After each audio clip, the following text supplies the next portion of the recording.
the AFC West, could we have a shakeup? Could somebody else other than the Chiefs win this division?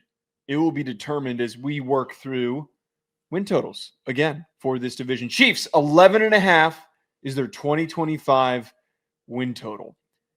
I feel like we always just have to say yes. We have to say over. Because do we really want to be those two dickheads that are saying under on the Kansas City Chiefs, still with Patrick Mahomes, still with Andy Reid? Maybe the first year when Andy Reid retires and Travis Kelce's gone, maybe that's this season. Maybe that at that time we can go, all right, we're gonna be a little risky here. We're gonna go under. Being the guys that pick the Chiefs to not win 12 football games, you don't want to be on that side. You're right. There's a lot of dark magic with them. I'll say if there is a week to pick them to do so, it's this week because we will not draw half of the ire that did you see Kansas City-based a radio host, what Kevin Keitzman said? He called Patrick Mahomes fat. He called him an embarrassment. I did see that. All this. So we're not taking the flack if we want to take the under.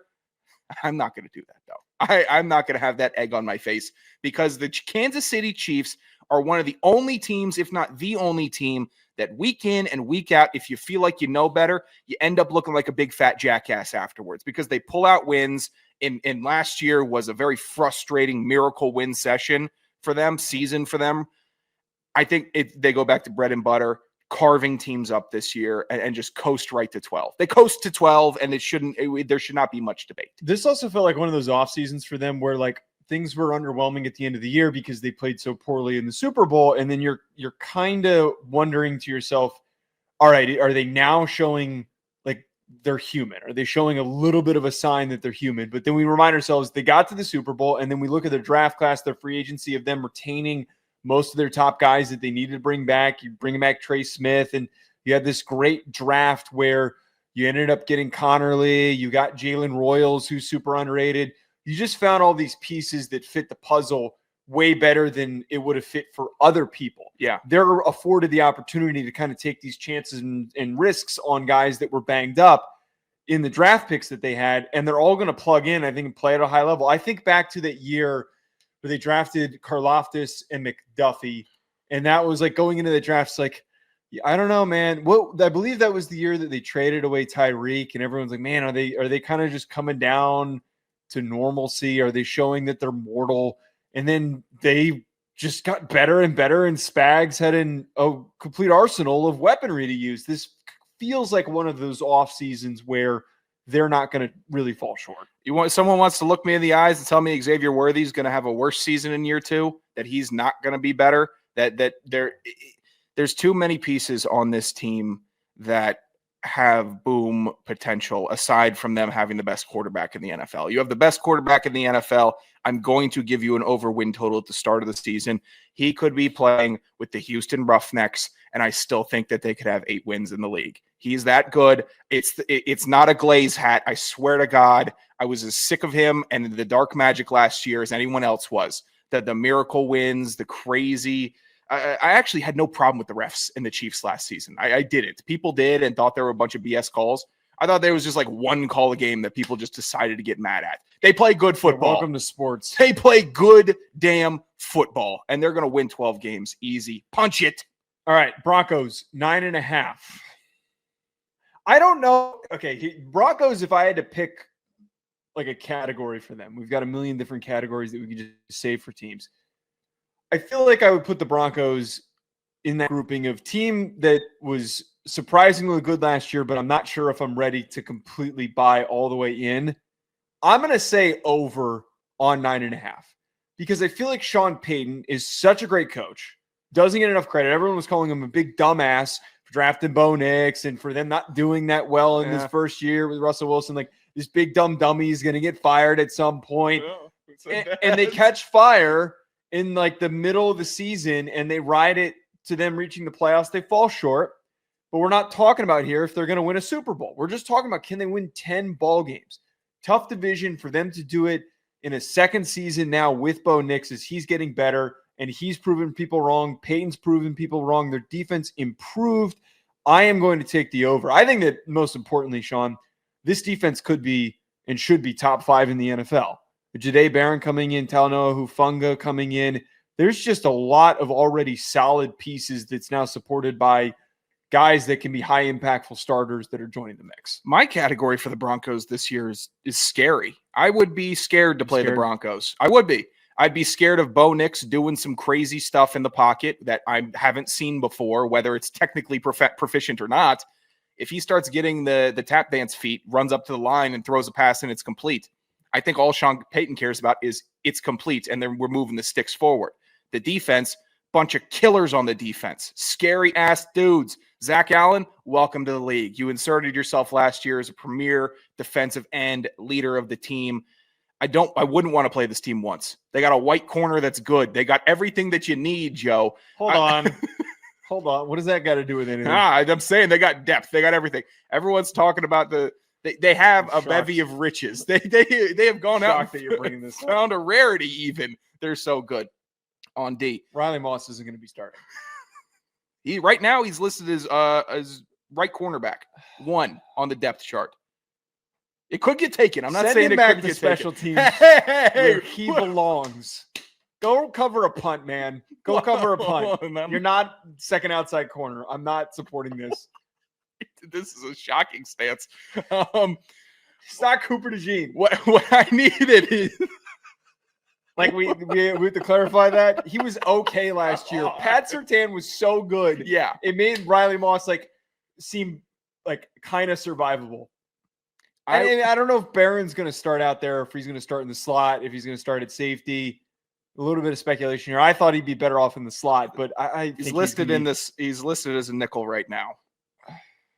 That's tough for me to speak on because having a really good nickel corner, which is why I think they drafted him, is so valuable. Yeah, but I do we really think it's valuable in that division too? Going up against Ladd, going up against all the speed in Kansas City, it's helpful there. You named one receiver. And the one receiver was the white one. Yeah. Brock Bowers. Well, I'm sorry, Ladd's a slot god, and you need a nickel god to be able to stop him. I don't need him. I don't need Barron going up against Brock Bowers. Brock Bowers is going to get that his. One white receiver on the Chiefs? Is he still on the Chiefs?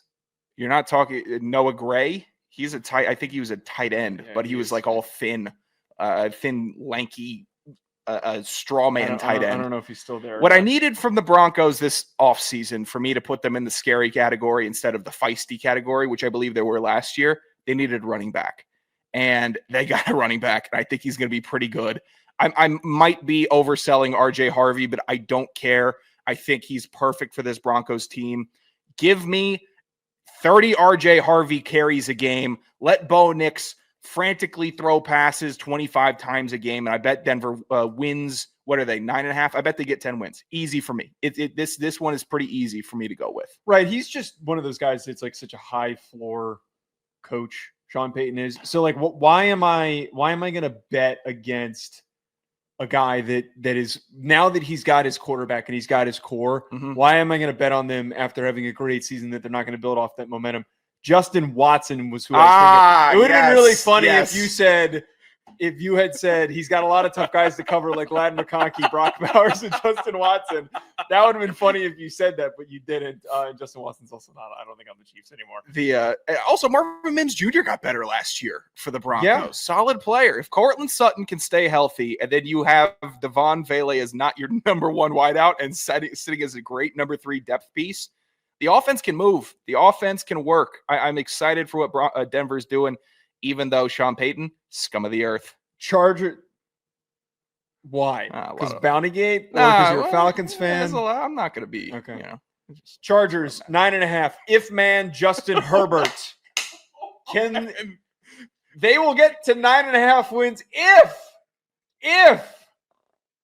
for a lot of reasons. I can't even pinpoint one. I think that if their O-line and their run game ends up living up to the hopeful outcome of this insane double-headed power monster of Najee Harris and Omarion Hampton, if they're able to run the ball like Harbaugh wants to run the ball, there's a lot less on Herbert's shoulders. So if they can run the ball really well, Justin Herbert will play better, unlike he did in the playoffs against the Texans where he crapped his pants and he played awful. If he's fully healthy as well, I know injuries were kind of a problem for them. I think that they can get to 10 wins. I saw Baldinger do a dive into that Chargers-Texans game this week, and they got bullied in the trenches. The Chargers, their offensive line needs to be better. If they keep If-Man upright, the Chargers could be fun. And you're looking at two guys, I believe, I can speak for Joe here, that want the Chargers to be good. That want them to really challenge and push the Chiefs. It could be an exciting team. He's not could-man, though. He's if-man. And if he can deliver some good strikes, if Quentin Johnston can take a next step, the whole team is full of ifs. But they're exciting. They're still young. They still have another season of Khalil Mack. They have dudes. Young and then following that up with Khalil Mack. Yeah. Well, most of them are young. Khalil Mack, not young, but still productive. I'm just want them to be good. I think they hit the over. I'm hoping if man takes a real legit step, and it doesn't need to be miracle hour from him every second half, where it's, I've never seen a quarterback make that throw before, and Justin Herbert's doing it. Why does he ever need to have miracle throws? It should just be drop back, pat, analyze, pass, move the ball down the field with him. If they figure that out, they figure out a composed offensive structure and plan to move down the field, nobody can stop them. But they haven't figured it out yet. The only thing that legitimately kind of worries me, I just don't know if this team has, I was going to say much of, I think the better way to put it is I don't think this team has any pass rush. They brought in Deshaun Hand.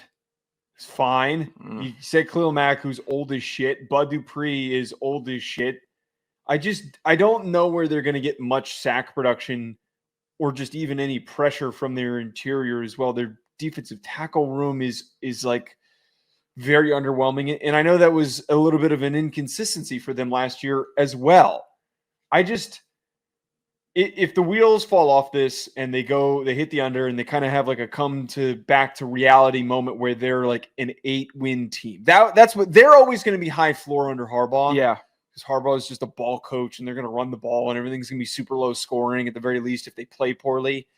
But if they're getting, worn down on defense, that would be the main reason, is that they just don't have the bodies on their D line to get after people. God, you're so right. Looking at it, it's sparse. Deshaun Hand, love him. Woodbridge forever. VA kid forever. Oh, is he really? Not a starter defensive end in the league. In a 3-4 defense, he's strong enough and he's fine working on guards all the time. So I think he could handle strength-wise the tackles. I just don't, that he's not a one on the outside. And again, all love for Deshaun Hand, hometown hero. Well, if they can sustain drives, Joe, if the Chargers can be 7-minute consistent drive, grind your ass down. This offensive line is good. It should be better. Slater is a dog. Zion Johnson needs to be better. He's at center this year. They bring in the big ticket Mekhi Becton, right guard. Go ahead. Stay healthy for a year. Put him next to Joe Alt. Who could stop running behind that right side of the line? Who could even? I have faith in the O-line. I have a lot of faith in the O-line. It's just where like the concerns come into play here is I don't know what the hell is going to happen on defense. I really think that they're going to run the ball as effectively as they plan to. I hope they do. They did a really good job of preparing for that with all that meat. Hey, let you simmer down. Raiders 7.5. Ashton Jeanty comes in. Pete Carroll comes in. Tom Brady is scowling, staring down with his very chiseled chin. Do you think that's enough? Tom Brady's good looks are enough for them to win 8 ball games. This feels disturbingly high. Like if the Raiders had, glad you said it, like 5.5, 6.5, which is what this win total should be, I'd say over. This could be the best division in the NFL. 8 ball games? You're telling me that this team's going to go 8-9 this year? I think that Geno will be fine as a starter. Brock Bowers is going to be phenomenal once again. I don't really know how I feel about their offensive line because I think outside of Colt Miller and Jackson Powers-Johnson, it leaves a lot to be desired. And their defensive line's good. There's just a lot of holes in most of their other position groups. Jeanty could pop off for 1,500 rushing yards, and this team still only wins 7 games. I have a feeling, Sean, that this is going to be like a Saquon Barkley first year in the league type of a situation where it's like, whoa, this is brilliant. Yeah. Look how amazing this kid is. And they're still losing by like 3 touchdowns. Very, very possible. This defensive backfield is under, by the way, under on the win totals for me. Thank you for clarifying. This is, they're going to get thrown all over. And they've got a beast defensive end in Max Crosby. Christian Wilkins is a beast. But we have to be real. We have to be real about the Raiders. They were awful last year. They're not going to be good this year. Better from awful puts you at bad. And if you're at bad, that's better than awful. So this Geno Smith upgrade is an upgrade. They made better moves. Adding Jermaine Pratt makes me excited in a way that it's like finally you have an adult in the linebacking room. But they're not going to be a good team. They are going to be fiery, competitive, but that doesn't always equate to wins when you have lacking talent at receiver. You have a defense that has holes all about. It is an under for this Raiders team. While they're going to be better, they will still stink and draft top 10 next year, I believe. I'm almost certain of it. Someone's got to be bad, Joe. Right. Someone's got to be bad. We can't sit here and believe that all these teams are going to hit the over. It's just not, again, if the Raiders number was in the basement and was one of the lowest projected, if I get hit with a 6.5 for them, I'd think about. I probably would hit a 6.5. I'd consider it. I'd consider that over. And oh my, I can already hear them. Oh, but the Raiders beat the Chiefs every other year. You know they're good. You're wrong. I think that with this Raiders team it's going to be more so signs of improvement, but reality set in that you can't duct tape your way towards a playoff team. This is one of the weaker rosters in the NFL at the current moment. Maybe they go on some sort of Chargers-like unexpected run. No one thought the Chargers were going to be worth a shit last year, and they were suddenly competitive. Maybe that's possible just because Pete Carroll's that good of a coach. But I wouldn't put my money towards that. I'm not seeing in my head. I'm not picturing Geno Smith lighting up the scoreboard. I'm picturing Ashton Jeanty, 22 carries, 121 yards, 2 touchdowns. Raiders lose 21-13, or they lose 30-13, and you get the points. But it's still a transition year. We have to remember this. Geno is not the future. They drafted the future, a main future piece in this team in Ashton Jeanty. It's not Geno. They're still looking for a QB, and they will continue to look for a QB for the next years until they find one. They'll be in that lottery, first round, drafting them forever.